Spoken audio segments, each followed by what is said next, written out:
Search करें अवामी news. मुल्क भर की ताज़ा तरीन खबरों से बाखबर रहने के लिए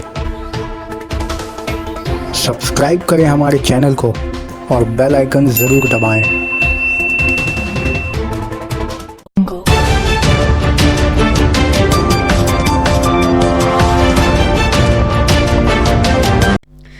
चाय मजदूरों की 20% मांग पूरी हुई। हुकूमत मगरिबी बंगाल ने दार्जिलिंग के चाय मजदूरों की 20% मांग को लेकर काफी मुतफक्किर थी। वहां के मजदूरों में भी काफी परेशानी देखी जा रही थी।